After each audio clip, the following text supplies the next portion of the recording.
Hello बच्चों, good morning. कैसे हो आप सभी लोग? एकदम अच्छे हो? तो आज हम स्टार्ट करेंगे इलेक्ट्रोनेगेटिविटी। तो इससे पहले हमने आयोनाइजेशन एंथैल्पी के बारे में अच्छे से समझ लिया था। ग्रुप में वो कैसे वेरी करती है, along a period ionisation enthalpy कैसे वेरी करती है, हमने अच्छे से देख लिया था, अच्छे से पढ़ लिया था। उसके बाद में हमने इलेक्ट्रॉन गेन एंथैल्पी के बारे में अच्छे से पढ़ लिया था। तो इलेक्ट्रॉन गेन एंथैल्पी मतलब इलेक्ट्रॉन को जोड़ने में जितनी एनर्जी लिबरेट होती है उसको हम इलेक्ट्रॉन गेन एंथैल्पी कहते हैं। किसी भी आइसोलेटेड गैसेस एटम में अगर एक इलेक्ट्रॉन रिमूव करवाना है तो जितनी एनर्जी की रिक्वायरमेंट होती है उसको हम आयोनाइजेशन एंथैल्पी बोलते हैं, आईपी कहते हैं उसको, या आईई कहते हैं। ये सारे कंसेप्ट हमने समझ लिए थे। तो आज हम बहुत ही इंपॉर्टेंट कंसेप्ट समझने जा रहे हैं बच्चों, जो है electron negativity. Very very important concept, जो आपके ऑर्गेनिक में भी काम आएगा, इनऑर्गेनिक में भी काम आएगा। तो बहुत अच्छे से आप लोगों को देखना है, सुनना है और वीडियो को पूरा देखना है, लास्ट तक बने रहना है, बीच में मत जाना। बहुत ही इंपॉर्टेंट कंसेप्ट है बच्चों। तो चलिए हम शुरू करते हैं इलेक्ट्रॉन नेगेटिविटी।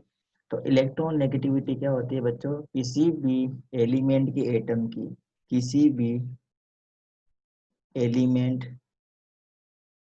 के एटम की शेयर पेयर के इलेक्ट्रॉन्स को अट्रैक्ट करने की tendency. So electronegativity is the tendency of the atom of element of attract of attractive power of the electrons of the share pair। अगर कोई भी एटम अगर शेयरिंग में है, अगर उसने शेयरिंग की है इलेक्ट्रॉन्स की, जैसे मैं यहाँ पे एक एग्जांपल दे देता हूँ बच्चों। आपने कोवलेंट बॉन्डिंग पढ़ी होगी। तो कोवलेंट बॉन्डिंग कैसे होती है? जब एक एटम और दूसरा एटम क्या करते हैं, आपस में इलेक्ट्रॉन की शेयरिंग करते हैं। दो एटम जब आपस में इलेक्ट्रॉन की शेयरिंग करते हैं तो उसके बीच में क्या बॉन्ड बनता है बच्चों? कोवलेंट बॉन्डिंग बनती है। तो कोवलेंट बॉन्डिंग में जैसे दो एटम जुड़े हुए हैं, सपोज मैं एक एग्जांपल ले लेता हूँ ए एंड बी, जिसके बीच में एक कोवलेंट बॉन्ड बना है। कोवलेंट बॉन्ड कब बनता है बच्चों? जब एक एटम अपने इलेक्ट्रॉन देता है, दूसरा एटम भी क्या करता है, अपना इलेक्ट्रॉन देता है, और दोनों क्या करते हैं, अपने इलेक्ट्रॉन की क्या करते हैं बच्चों? शेयरिंग करते हैं, इलेक्ट्रॉन की शेयरिंग करते हैं। तो अगर बी एक इलेक्ट्रॉन देता है, एक इलेक्ट्रॉन देता है, तो दोनों ने एक एक इलेक्ट्रॉन दिए, तो दोनों एक एक इलेक्ट्रॉन देंगे, तो दोनों के बीच में क्या बनता है? कोवलेंट बॉन्ड बनता है। क्या बनता है बच्चों? कोवेलेंट बॉन्ड बनता है। अगर एक एक इलेक्ट्रॉन देते हैं तो सिंगल कोवेलेंट बॉन्ड बनता है। अगर ए दो इलेक्ट्रॉन देता है, अपना ऑक्टेट कंप्लीट करने के लिए सब काम करते हैं बच्चों, ये सारा अपना ऑक्टेट कंप्लीट करने के लिए करते हैं। अगर ए अपने दो इलेक्ट्रॉन देता है ना, अगर दो इलेक्ट्रॉन देता है तो बी को भी क्या करने पड़ेंगे? दो इलेक्ट्रॉन देने पड़ेंगे, तब जाकर इनके पास में इक्वल नंबर के इलेक्ट्रॉन्स की क्या होगी? शेयरिंग होगी, और क्या बनेगा? इसके बीच में कोवलेंट बॉन्ड बन जाएगा। तो इसके बीच में क्या बनेगा बच्चों? कितने कोवलेंट बॉन्ड बनेंगे? दो कोवलेंट बॉन्ड बनेंगे। एक इसकी वजह से कोवलेंट बॉन्ड बन जाएगा और एक इस पेयर की वजह से कोवलेंट बॉन्ड बन जाएगा। इसी टाइप से अगर ए तीन इलेक्ट्रॉन देता है, बी भी तीन इलेक्ट्रॉन देता है, तो दोनों के बीच में ट्रिपल कोवलेंट बॉन्ड बन जाएगा। ये तो आपको कोवलेंट बॉन्ड की कंसेप्ट है। ये तो मैंने एक सिंपल वे में बता दी कोवलेंट बॉन्डिंग की कंसेप्ट, जो हमें इलेक्ट्रोनेगेटिविटी में समझनी जरूरी है। वो हम डिटेल में हम फोर्थ चैप्टर पढ़ेंगे, केमिकल बॉन्डिंग, उसमें अच्छे से सीखेंगे। अगर यहाँ पे ए और बी है, दोनों में से अगर एक कोई एटम है, जैसे मान लो मैं मान लेता हूँ एटम ए की टेंडेंसी ज्यादा है शेयर पेयर के इलेक्ट्रॉन को अपनी तरफ अट्रैक्ट करने की। तो ये जो शेयर पेयर के जो इलेक्ट्रॉन्स है ना, जो अभी बीचों बीच में दिखाई दे रहे हैं, ये क्या करेगा? ए अपने पास में ले जाएगा। मतलब ए और बी के जो बीच में ये जो शेयर पेयर के इलेक्ट्रॉन है ना, ये बी से तो हो जाएंगे दूर और ए के आ जाएंगे पास में। रीजन क्या है? ए की टेंडेंसी ज्यादा है शेयर पेयर के इलेक्ट्रॉन को अपनी तरफ क्या करने की? अट्रैक्ट करने की जो टेंडेंसी है ना, ए की ज्यादा है। ए की शेयर पेयर के इलेक्ट्रॉन को अपनी तरफ अट्रैक्ट करने की टेंडेंसी ज्यादा है, तो इसको हम क्या बोलेंगे? Electronegativity of A electronegativity of A is much more higher as compare to B. अब एक और एग्जांपल देते हैं, ध्यान से देखेंगे। जैसे शेयर पेयर के इलेक्ट्रॉन है ए और बी दोनों ने एक एक इलेक्ट्रॉन की शेयरिंग की है। अब सपोज बी की शेयर पेयर के इलेक्ट्रॉन को अट्रैक्ट करने की टेंडेंसी ज़्यादा है, तो ये बी, ये वाला जो इलेक्ट्रॉन है ना ये बी का है, और ये जो इलेक्ट्रॉन है ये ए का है। ये ए ने दिया है और ये इलेक्ट्रॉन किसने दिया है, बी ने दिया है। अब अगर बी की अट्रैक्ट करने की पावर, टेंडेंसी ज़्यादा, इलेक्ट्रॉन को अपने पास रखने की टेंडेंसी ज़्यादा, इलेक्ट्रॉन को खींचने की टेंडेंसी ज़्यादा, इलेक्ट्रॉन को अट्रैक्ट करने की टेंडेंसी ज़्यादा है, तो ये जो इलेक्ट्रॉन्स हैं जो ए और बी के बीच में दिख रहे हैं, ये ए से तो चले जाएंगे दूर और बी के पास में आ जाएंगे, बी के हो जाएंगे एकदम नजदीक। रीजन क्या है कि इलेक्ट्रॉन को अट्रैक्ट करने की टेंडेंसी बी की ए के कंपैरिजन में ज्यादा है। तो इसको हम किस टाइप से लिख सकते हैं, the attractive power of B is more as compare to A. इसका मतलब यहाँ पे ये होगा बच्चों, the electronegativity of the atom of B element, electronegativity of atoms of B element is higher as compared to A। ये point किसको समझ में आ गया, ये पॉइंट समझ में आ गया तो आपको इलेक्ट्रोनेगेटिविटी भी समझ में आ चुकी है। बहुत ही सिंपल है। अब इसका डेफिनेशन देख लेते हैं, ये तो मैंने सारे एग्जाम्पल के थ्रू बताए हैं, इसकी डेफिनेशन देख लेते हैं। इसकी डेफिनेशन वही है जो अभी हमने बताई है। तो इलेक्ट्रोनेगेटिविटी की डेफिनेशन देख लेते हैं। The tendency of the atom of an element to attract the share pair of electron towards itself is called electronegativity. और दोनों एटम किससे जुड़े हुए होने चाहिए बच्चों, वो कोवलेंट बॉन्ड से जुड़े होने चाहिए। कोई भी दो एटम है, अगर सेम एटम है तो भी उसके बीच में कोवलेंट बॉन्ड होगा। अगर डिफरेंट एटम है, अगर उसके बीच में कोवलेंट बॉन्ड है और दोनों में से किसी भी एक एटम की इलेक्ट्रॉन नेगेटिविटी दूसरे के इलेक्ट्रॉन नेगेटिविटी के कंपैरिजन में ज़्यादा है, तो ए क्या करेगा, कोई भी अगर ए की ज़्यादा है तो क्या करेगा, ए शेयर पेयर के इलेक्ट्रॉन को अपनी तरफ क्या कर लेगा, अट्रैक्ट कर लेगा। अगर बी की इलेक्ट्रॉन नेगेटिविटी ज़्यादा है तो बी क्या करेगा, शेयर पेयर के इलेक्ट्रॉन को अपनी तरफ क्या करेगा, पुल कर लेगा, अपनी तरफ खींच लेगा, अपनी तरफ अट्रैक्ट कर लेगा, अपनी तरफ ले आएगा। तो इलेक्ट्रोनेगेटिविटी उस केस में बी की ए के कंपैरिजन में ज़्यादा हो जाएगी। I think this concept is very clear, समझ में आ चुका होगा आपको। तो नेक्स्ट पढ़ लेते हैं बच्चों, जैसा हमने आयोनाइजेशन एंथैल्पी में पढ़ा है, ध्यान देंगे, अभी ध्यान से देखेंगे अभी सब लोग। आयोनाइजेशन एंथैल्पी या आयोनाइजेशन पोटेंशियल के बारे में जो हमने पढ़ा है कि इसमें इलेक्ट्रॉन को हम रिमूव करते हैं, इलेक्ट्रॉन को रिमूव करने के लिए जितनी एनर्जी देते हैं उसे हम बोलते हैं आयोनाइजेशन एंथैल्पी। इसी टाइप से हमने इलेक्ट्रॉन गेन एंथैल्पी के बारे में पढ़ा, इलेक्ट्रॉन गेन एंथैल्पी, इसमें भी हमने पढ़ा है कि एक इलेक्ट्रॉन में को जोड़ने में जितनी एनर्जी की रिक्वायरमेंट होती है उसको हम क्या बोलते हैं, इलेक्ट्रॉन गेन एंथैल्पी। अब ये जो टर्म है बच्चों, ionisation enthalpy and electron gain enthalpy, ये किसके ऊपर एप्लीकेबल होती है, ये होती है आइसोलेटेड गैसियस एटम के ऊपर एप्लीकेबल होती है। किसके ऊपर बच्चों, आइसोलेटेड गैसियस एटम के ऊपर ये दोनों टर्म एप्लीकेबल होती है। कौन कौन सी, चाहे उसको आईपी बोल दो चाहे उसको आईई बोल दो, दोनों एक ही बात है। आयोनाइजेशन एंथैल्पी कहो चाहे आयोनाइजेशन पोटेंशियल कह दो, दोनों एक ही टर्म है। और दूसरी जो इम्पोर्टेंट टर्म हमने पढ़ी है इलेक्ट्रॉन गेन एंथैल्पी, ये दोनों किसके ऊपर एप्लीकेबल होती है बच्चों, ये होती है आइसोलेटेड गैसियस एटम के ऊपर एप्लीकेबल। जबकि इलेक्ट्रॉन इलेक्ट्रोनेगेटिविटी वाला ये जो कंसेप्ट पढ़ रहे हैं ना, ये बॉन्डेड एटम्स के ऊपर एप्लीकेबल होती है। किसके ऊपर बच्चों, बॉन्डेड एटम के ऊपर एप्लीकेबल होती है। बॉन्डेड एटम्स का मतलब यहाँ क्या है बच्चों, जैसे ए है और बी है, इसके बीच में कोई ना कोई क्या होना चाहिए, बॉन्ड होना चाहिए। बॉन्ड कौन सा, कोवलेंट बॉन्ड। तो इस कोवलेंट बॉन्ड में अगर दोनों में किसी भी एटम की इलेक्ट्रॉन नेगेटिविटी ज्यादा है तो वो क्या करेगा, शेयर पेयर के इलेक्ट्रॉन को अपनी तरफ पुल कर लेगा। I think this concept is very clear. अब किसी भी एटम की इलेक्ट्रॉन नेगेटिविटी कितनी होती है, इसको हम कैसे कंफर्म करें, हम इसको कैसे मेजर करें, how to measure the electronegativity of any atom. तो किसी भी एटम की इलेक्ट्रॉन नेगेटिविटी को बताने के लिए अलग अलग टाइम पे साइंटिस्ट ने कुछ एक्सपेरिमेंट किए थे। तो एक्सपेरिमेंट के बेसिस पे उन्होंने अपने अपने रिजल्ट दिए। तो तीन कंसेप्ट इसमें इंपॉर्टेंट माने जाते हैं। कौन कौन से हैं? सबसे पहला है Pauling scale of electronegativity. It is the most famous measurement of the electronegativity of element. किसी भी एलिमेंट की इलेक्ट्रोनेगेटिविटी हम आजकल पाउली स्केल के ऊपर मेजर करते हैं। It is the most important. दूसरी है मूलिकन जेफ स्केल। तीसरी है ऑल ऑलरेड रोको स्केल। तो ये दो स्केल अलग से है। हमें मोस्ट इम्पोर्टेंट स्केल के बारे में ध्यान देना है। यहाँ पे कोई भी नहीं पूछता है कि इलेक्ट्रोनेगेटिविटी को हम कौन कौन सी स्केल में मेजर करते हैं। जैसे हम लेंथ को मेजर करते हैं ना बच्चों, मीटर में, सेंटीमीटर में, किलोमीटर में, इसी तरह से वेट होता है, उसको हम मेजर करते हैं ग्राम में, किलोग्राम में, टन में करते हैं। उसी टाइप से इलेक्ट्रोनेगेटिविटी को हम मेजर करते हैं पाउलिंग स्केल पे। इसके ऊपर हम मेजर करते हैं बच्चों, पाउलिंग स्केल पे इसको मेजर करते हैं।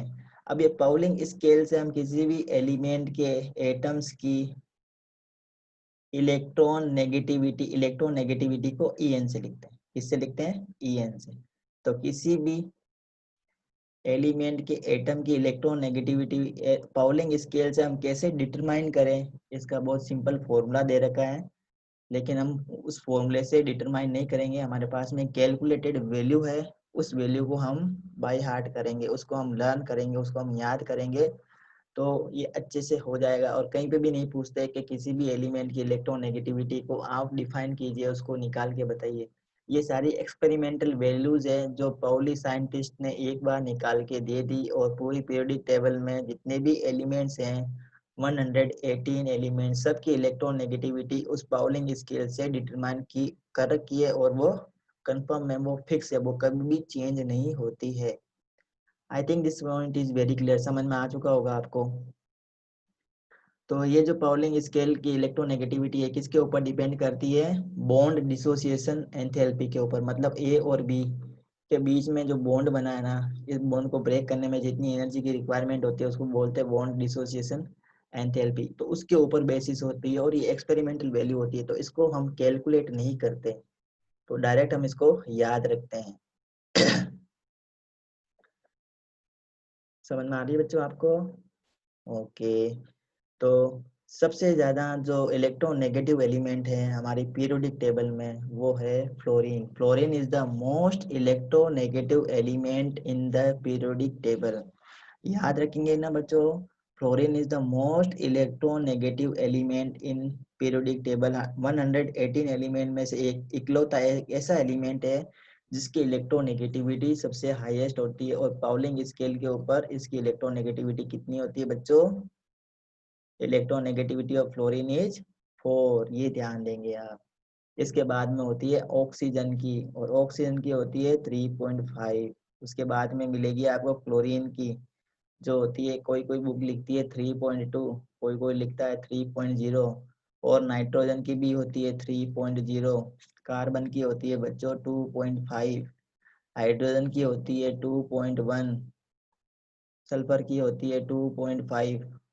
तो ये कुछ कुछ एलिमेंट की इलेक्ट्रोनेगेटिविटी कंफर्म है जो हमें याद रखना है। और धीरे धीरे जैसे जैसे हम प्रैक्टिस में लेके आएंगे इनको, इलेक्ट्रोनेगेटिविटी ऑटोमेटिक ही याद हो जानी है, तो उसमें कोई घबराने की आवश्यकता नहीं है आप लोगों को। तो चलिए देख लेते हैं पाउलिंग स्केल में जो इलेक्ट्रोनेगेटिविटी अलग अलग एलिमेंट की दे रखी है पीरियोडिक टेबल में, हम देख लेते हैं। हाँ, वो हम देख लेंगे अभी। जैसे yes, this is the table for electronegativity of the some elements in kilojoule per mole। Kilojoule पर मोल में ये इलेक्ट्रोनेगेटिविटी दे रखी है। ठीक है, तो ये एक्चुअल में ये जो पीछे है ना, ये यूनिट ये यूज नहीं करते। सीधा हम फ्लोरीन की हमें इलेक्ट्रोनेगेटिविटी लिखनी तो 4 लिखेंगे। जब फ्लोरीन की हाईएस्ट होती है, सबसे सुप्रीम इसी की होती है 4 होती है। देन क्लोरीन 3.0 है। देखो ये हेलोजेंस की इलेक्ट्रोनेगेटिविटी ज्यादा ही होती है, ये हेलोजेंस है। हेलोजेंस की टेंडेंसी क्या होती है? वो कैसे करके इलेक्ट्रॉन लेना चाहते हैं, कैसे करके उनको इलेक्ट्रॉन मिल जाए, तो इनको इलेक्ट्रॉन को अटैक करने की टेंडेंसी भी सबसे ज्यादा होती है। पूरी पीरियोडिक टेबल में सबसे ज्यादा जो इलेक्ट्रोनेगेटिव एलिमेंट होते हैं वो कौन से होते हैं बच्चों? हेलोजेंस होते हैं। हेलोजेंस में, हेलोजेंस का मतलब क्या होता है? हेलोजेंस का मतलब जो एलिमेंट है बच्चों, फ्लोरीन, क्लोरीन, ब्रोमीन, आयोडीन, ये जो 4 एलिमेंट है ना, ये हेलोजन एलिमेंट्स है। इसके अलावा एक एस्टेटिन भी है, ये 80, पर इसको रेडियो एक्टिव एलिमेंट की कैटेगरी में शामिल किया हुआ है। रेडियो एक्टिव एलिमेंट क्या होते हैं हम बताएंगे। ये जो रेडियो एक्टिव एलिमेंट है इसके बारे में ज़्यादा केमिकल रिएक्शंस अभी तक पता नहीं है, इसलिए इसकी ज़्यादा केमिकल रिएक्शंस को हम स्टडी भी नहीं करते ना, कभी एग्जाम में इसकी केमिकल रिएक्शंस के बारे में, फिजिकल प्रॉपर्टी के बारे में कुछ पूछते हैं। तो 4 एलिमेंट ये मोस्ट इंपॉर्टेंट एलिमेंट है, इसके बारे में आपको सब कुछ जानना है हेलोजेंस के बारे में। I think this point is very clear. तो है फ्लोरीन के बाद में सेकंड मोस्ट इलेक्ट्रोनेगेटिव एलिमेंट कौन सा है बच्चों? ऑक्सीजन है, जिसके इलेक्ट्रॉन को अट्रैक्ट करने की तो टेंडेंसी है ना, इलेक्ट्रॉन को आकर्षित करने की जो पावर है, आप अपनी तरफ लेने की जो टेंडेंसी है, इलेक्ट्रॉन को पुल करने की जो टेंडेंसी है, वो क्या है? बहुत ज्यादा है, ऑक्सीजन की है। उसके बाद में 3.5, फ्लोरीन के बाद में ऑक्सीजन है, ध्यान देना बच्चों। फिर क्लोरीन है, क्लोरीन की 3 है, नाइट्रोजन की भी 3 है। जो जो मैं निशान लगा रहा हूँ वो तो आपको याद रखने ही रखने हैं। देन ब्रोमीन की भी आपको याद रखनी है, जो कि 2.8 है, और आयोडीन की आपको याद रखनी है 2.4 है। तो मतलब हेलोजन में सारी इलेक्ट्रोनेगेटिविटी आपको ध्यान देनी है। इसमें ऑक्सीजन की, सल्फर की अभी मैंने बताया था 2.5 होती है। नाइट्रोजन की, फॉस्फोरस की ध्यान रखनी है, 2 एलिमेंट की, जो 2.1 है। कार्बन की मोस्ट इंपॉर्टेंट है, कार्बन से तो वास्ता में पूरा ऑर्गेनिक केमिस्ट्री में पढ़ने वाला है। कार्बन की जो इलेक्ट्रोनेगेटिविटी है इसको कभी भी नहीं भूलना, फ्लोरीन की नहीं भूलना आप। तो कार्बन की 2.5 होती है नेगेटिव इलेक्ट्रोनेगेटिविटी। उसके बाद सिलिकॉन की आप याद रखेंगे 1.8। उसके बाद में आप हाइड्रोजन की याद रखेंगे, मोस्ट इंपोर्टेंट बन जाता है हाइड्रोजन, जो कि 2.1 है। सोडियम की ध्यान रखेंगे आप 0.9, और पोटेशियम की ध्यान रखेंगे 0.8। इतना आप ध्यान रख लेंगे ना तो आपका काम चल जाएगा। इतने एलिमेंट की इलेक्ट्रोनेगेटिविटी इंपॉर्टेंट है हमारे केमिस्ट्री 11th और 12th की, और साथ में नीट और जी की प्रिपरेशन करने के लिए। ठीक है बच्चों, समझ में आ चुका होगा आपको। अब ये कैसे वेरी करती है? वेरी मतलब ये कैसे चेंज होती है जब हम पीरियड्स में मूव करते हैं। कौन से पीरियड में बच्चों? पीरियोडिक टेबल के जो पीरियड्स होते हैं ना, लेफ्ट टू राइट हम मूव करेंगे तो ये कैसे वेरी होगी। अप टू डाउन आते हैं तो ये कैसे वेरी करती है। अप टू डाउन का मतलब होता है ग्रुप के अंदर, विद इन द ग्रुप कैसे चेंजेस होती है, और कौन कौन से फैक्टर्स है, कौन कौन से फैक्टर्स है जो कि इलेक्ट्रॉन नेगेटिविटी को क्या करते हैं? अफेक्ट करते हैं। इन सब का डिस्कशन हम करने वाले हैं। तो बने रहिए हमारे साथ में, वीडियो को पूरा देखेंगे, लाइक करेंगे, शेयर करेंगे, सब्सक्राइब करेंगे चैनल को। Yes, so now we are going to discuss the factors affecting electronegativity. ऐसे कौन कौन से फैक्टर्स है जो इलेक्ट्रोनेगेटिविटी को अफेक्ट करते हैं? तो सबसे पहला फैक्टर है बच्चों ऑक्सीडेशन स्टेट। ऑक्सीडेशन स्टेट के बारे में हम पढ़ लेते हैं। तो ऑक्सीडेशन स्टेट को अभी हम समझेंगे। एक्चुअल में ये क्या होती है ऑक्सीडेशन स्टेट, या ऑक्सीडेशन नंबर एक्चुअल में होती है वैलेंसी। वैलेंसी 7th क्लास में कुछ आप लोगों ने, या 9th क्लास में आपने वैलेंसी के बारे में कुछ समझा होगा। तो मैं बता देता हूँ बच्चों कि किसी भी एटम में वैलेंस सेल होते हैं, पता है आपको? वैलेंस सेल का मतलब होता है outermost shell. Valence shell का मतलब क्या होता है बच्चों? मैं लिख देता हूँ वैलेंस। सबसे पहले आपको वैलेंस सेल के बारे में पता होना चाहिए, तभी आप वैलेंसी को और ऑक्सीडेशन नंबर को जान पाएंगे। तो वैलेंस सेल जान लो सबसे पहले। तो आउटर मोस्ट जो सेल होता है ना बच्चों, आउटर मोस्ट सेल, और ऑर्बिट, और मैं इसको क्या लिख दूं? Energy, energy level is called valence shell. तो जैसे ये एक एटम है तो इसके लिए ये पहला के, ये के है, एल, और ये एम। तो इसके लिए वैलेंस सेल कौन सा है बच्चों? इसके लिए वैलेंस सेल है एम। अब ये जो इसके लिए एम वैलेंस सेल है ना, यही क्या है? इसका आउटर मोस्ट सेल है, ये इसका ऑर्बिट है, ये इसकी एनर्जी लेवल है। तो अब इस आउटर मोस्ट ऑर्बिट में, आउटर मोस्ट सेल में नंबर ऑफ इलेक्ट्रॉन्स, जितने इसमें इलेक्ट्रॉन्स मिलेंगे उसको हम क्या कहेंगे? Valence electron. क्या कहेंगे बच्चों? Valence electron. तो वैलेंस इलेक्ट्रॉन समझना जरूरी है। तो what are the valence electron? Valence electrons are the number of electrons that are found or that are present in outermost cell और orbit और energy level. outermost cell में energy level में कितने electrons मौजूद है उसे हम क्या कहेंगे, वैलेंस इलेक्ट्रॉन. अब आती है बात वैलेंसी की. तो कोई भी एटम क्या करता है, स्टेबिलिटी के लिए क्या करेगा, वो या तो इलेक्ट्रॉन को डोनेट करेगा फॉर स्टेबिलिटी स्टेबिलिटी के लिए हर कोई काम करता है, आप और मैं सब लोग स्टेबिलिटी के लिए काम कर रहे हैं. फॉर स्टेबिलिटी एनी एटम्स क्या करेगा, या तो इलेक्ट्रॉन को डोनेट करेगा या इलेक्ट्रॉन को क्या करेगा, वो एक्सेप्ट करेगा, ताकि उसका क्या कंप्लीट हो जाए बच्चों, उसका ऑक्टेट कंप्लीट हो जाए. ऑक्टेट कंप्लीट करने के लिए इलेक्ट्रॉन्स को वो क्या करता है, या तो डोनेट कर देता है, इलेक्ट्रॉन को ले लेता है. अब किसी भी एटम ने स्टेबिलिटी के लिए जितने इलेक्ट्रॉन्स को डोनेट किया है वही उसकी क्या हो जाएगी बच्चों, वैलेंसी हो जाएगी. या किसी भी एटम ने जितने इलेक्ट्रॉन को एक्सेप्ट किया है वही उसकी क्या हो जाएगी बच्चों, वैलेंसी हो जाएगी. I think this point is very clear, समझ में आ चुका होगा आपको. अब बच्चों पहले इसको बोलते थे वैलेंसी और आजकल इसको बोलते हैं ऑक्सीडेशन स्टेट. क्या कहते हैं इसको हम, oxidation state. I think this point is very clear. Oxidation state भी बोलते हैं और कोई कोई इसको बोलता है ऑक्सीडेशन नंबर. क्या कहता है, ऑक्सीडेशन नंबर. तो इतनी बातें आप लोगों को समझ में आ जानी चाहिए. तो ऑक्सीडेशन नंबर को, ऑक्सीडेशन स्टेट को समझने के लिए सबसे पहले हमें क्या चाहिए बच्चों, क्या समझ में आना चाहिए, हमें वैलेंसी का कंसेप्ट क्लियर होना चाहिए. वापस में एक बार रिपीट कर देता हूँ. The valency is the number of electrons that are found in the outermost shell or orbit.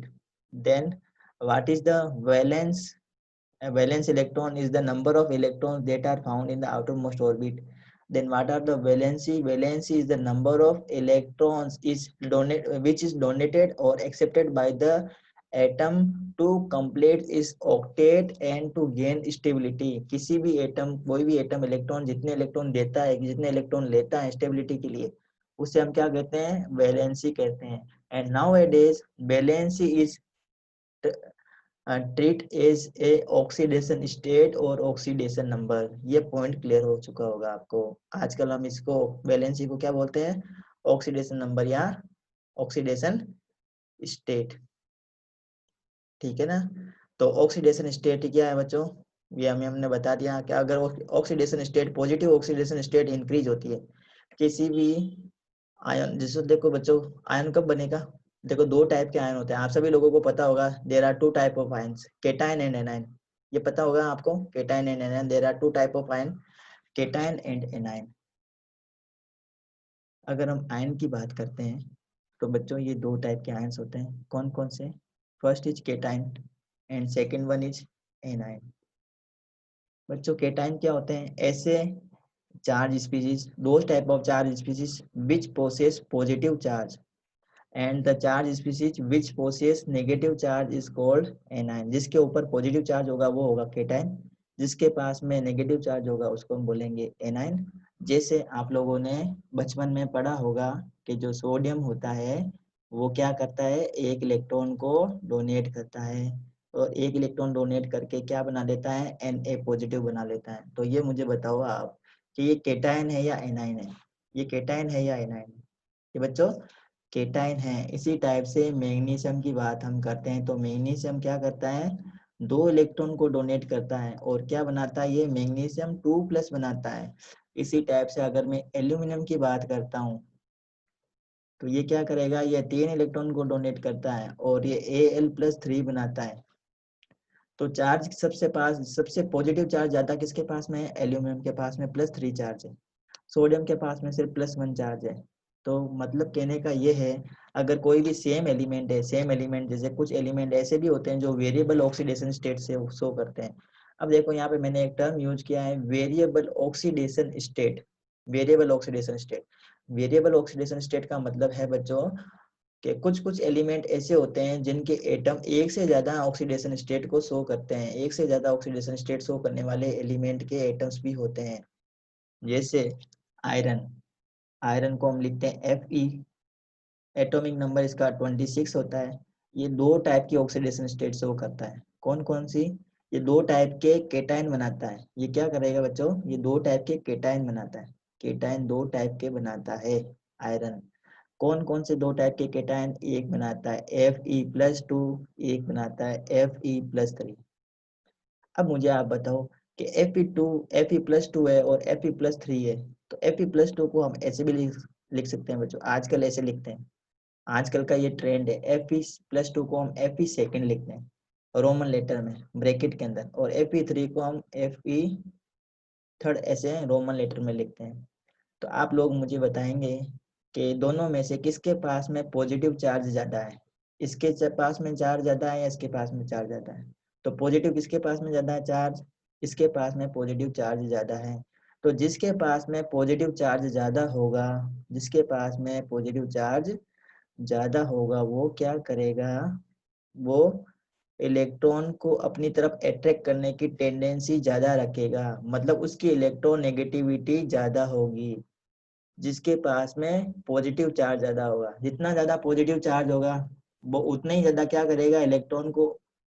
Electron को हाई अट्रैक्टिव फोर्स से क्या करेगा? अपनी तरफ अट्रैक्ट करेगा। जितना ज्यादा पॉजिटिव चार्ज, उतनी ही ज्यादा उस पर्टिकुलर स्पीशीज के इलेक्ट्रॉन को अट्रैक्ट करने की टेंडेंसी बढ़ जाएगी। इसका मतलब पॉजिटिव चार्ज बढ़ता है तो इलेक्ट्रॉन को अटैक करने की पावर बढ़ती है। इसका मतलब उसकी इलेक्ट्रोनेगेटिविटी बढ़ जाती है। इलेक्ट्रोनेगेटिविटी क्या हो जाएगी बच्चों? उसकी बढ़ जाएगी। तो जैसे ये देखो आयरन की, आयरन में अगर सेकंड है, प्लस सेकंड स्टेट है ये वाली, तो इसकी इलेक्ट्रोनेगेटिविटी है 1.83। आयरन थर्ड है, उसकी इलेक्ट्रोनेगेटिविटी 1.96। देखो आयरन है, दोनों आयरन ही है, दोनों एक ही एलिमेंट के केटायन दे रखे हैं, Fe+2 Fe+3। तो Fe+2 मतलब चार्ज कम तो इलेक्ट्रोनेगेटिविटी कम, चार्ज ज्यादा तो इलेक्ट्रोनेगेटिविटी ज्यादा। इसी टाइप से कॉपर में, कॉपर भी वेरिएबल ऑक्सीडेशन स्टेट शो करता है। तो कॉपर+2 भी बनाता है, कॉपर प्लस सेकेंड भी बनाता, +1 बनाता है, प्लस सेकेंड बनाता है। तो +1 में देखो इसके इलेक्ट्रोनेगेटिविटी दे रखी है 1.9 और कॉपर सेकेंड की दे रखी है 2। तो इलेक्ट्रोनेगेटिविटी कब बढ़ेगी? जब उसके ऊपर पॉजिटिव चार्ज बढ़ेगा। इसी टाइप से ये देखो टिन की, टेलुरियम की, टेलुरियम की इलेक्ट्रोनेगेटिविटी फर्स्ट और सेकंड की वैल्यू ये देखो बढ़ रही है। ये टिन है Sn, ये सेकंड Sn सेकंड और Sn4, तो इनकी इलेक्ट्रोनेगेटिविटी का भी देखो आप चेंज देख रहे हो। जैसे जैसे पॉजिटिव चार्ज बढ़ता है वैसे वैसे इलेक्ट्रोनेगेटिविटी बढ़ती जाती है। तो ये कंसेप्ट समझ में आ चुका होगा आपको। तो जितनी ज्यादा ऑक्सीडेशन स्टेट होगी पॉजिटिव के अंदर, उतनी ज्यादा इलेक्ट्रॉन को अटैक करने की टेंडेंसी बढ़ेगी। और अगर नेगेटिव चार्ज ज्यादा होगा तो क्या होगा? इलेक्ट्रॉन को रिपेल करने की टेंडेंसी बढ़ेगी, इलेक्ट्रोनेगेटिविटी कम होती है उस केस में। दो ऑपोजिट है एक दूसरे के। नेक्स्ट है बच्चों the type of hybridisation, very very important. ये जो पॉइंट है ना बच्चों, ये हाइब्रिडाइजेशन ये बहुत ही इंपॉर्टेंट टॉपिक है। इसको हम चैप्टर नंबर 3 में अच्छे से समझेंगे हाइब्रिडाइजेशन क्या होता है। तो अभी के लिए मैं आपको बता देता हूँ कि जो मेन हाइब्रिडाइजेशन है वो होते हैं sp3, sp2, sp, dsp2, sp3, d2, sp3, d3। ये कुछ इंपॉर्टेंट हाइब्रिडाइजेशन है जो हम नेक्स्ट चैप्टर में पढ़ने वाले हैं, केमिकल बॉन्डिंग में पढ़ने वाले हैं। तो हाइब्रिडाइजेशन का मतलब है जब ऑर्बिटल्स आपस में ओवरलैप करते हैं, अलग अलग एनर्जी वाले ऑर्बिटल्स आपस में ओवरलैप करके सेम एनर्जी वाले क्या बना देते हैं? ऑर्बिटल्स बना लेते हैं। तो उसको हम बोलते हैं हाइब्रिडाइजेशन। ये पॉइंट, ये जो कंसेप्ट है उसको हम कैसे डिस्क्राइब करेंगे? जैसे जैसे हाइब्रिडाइजेशन वेरी होता है वैसे वैसे इलेक्ट्रोनेगेटिविटी भी चेंजेस होती रहती है। तो जैसे आप लोगों को पता होगा कि किसी भी एटम के अंदर न्यूक्लियस के सबसे पास में जो ऑर्बिटल होता है वो कौन सा होता है बच्चों? एस होता है। एस जो ऑर्बिटल है वो न्यूक्लियस के सबसे पास में होता है। उसके बाद में जो पी है वो न्यूक्लियस से एस के कंपैरिजन में दूर होता है। डी और ज्यादा दूर होता है, और जो एफ ऑर्बिटल होता है ना वो न्यूक्लियस से बहुत ज्यादा दूर होता है। तो ठीक है। तो जैसे जैसे हाइब्रिडाइजेशन में एस कैरेक्टर बढ़ता है, जैसे जैसे एस कैरेक्टर बढ़ता है वैसे वैसे इलेक्ट्रोनेगेटिविटी भी बढ़ती जाती है। किसी भी एलिमेंट, किसी भी कंपाउंड में कोई भी एटम का अगर एस कैरेक्टर बढ़ता है तो हाइब्रिडाइजेशन की वजह से उसका क्या होता है बच्चों, उसकी इलेक्ट्रोनेगेटिविटी भी बढ़ती है। जैसे हम एग्जांपल लेते हैं, देखो एग्जाम्पल हमने लिया है हाइड्रोकार्बन का। हाइड्रोकार्बन ये भी हम 11th क्लास में ही पढ़ेंगे, चैप्टर नंबर 11 ऑर्गेनिक केमिस्ट्री का है। हाइड्रोकार्बन वैसे आप लोगों ने 10th क्लास में पढ़ा होगा। ऐसे कंपाउंड जो हाइड्रोजन और ऑक्सीजन से मिलकर बने, हाइड्रोजन और कार्बन से मिलकर बने होते हैं, उसको बोलते हैं हाइड्रोकार्बन। हाइड्रो मतलब हाइड्रोजन और कार्बन का मतलब कार्बन। ऐसे कंपाउंड जो हाइड्रोजन और कार्बन से मिलकर बने होते हैं उसे हम बोलते हैं हाइड्रोकार्बन। एक एग्जाम्पल है हाइड्रोकार्बन का मीथेन, एथिलीन एंड एसाइटिलीन। तो इसके अंदर देखो हाइब्रिडाइजेशन, अलग अलग टाइप के हाइब्रिडाइजेशन दे रखे हैं। इसमें sp3, sp2 और sp। इसमें s कैरेक्टर का जो परसेंटेज है वो है sp3 में 25%। इन ethylene the s character is 33% and in sp the s character is 50%। तो जैसे जैसे s कैरेक्टर बढ़ता है वैसे वैसे देखो आप देख रहे होंगे इलेक्ट्रोनेगेटिविटी भी बढ़ रही है कंटिन्यू। तो s कैरेक्टर हम कैसे फाइंड करते हैं, जैसे sp4 है, total number of orbital s का 1 और p के ऑर्बिटल कितने हैं 3, total number of orbital 4। We have to find the s character. तो s का जो ऑर्बिटल है वो कितना है बच्चों, आउट ऑफ 4 में से कितना है, ओनली 1 है। तो कैसे हम कैलकुलेट करेंगे इसको, 1 मिनट।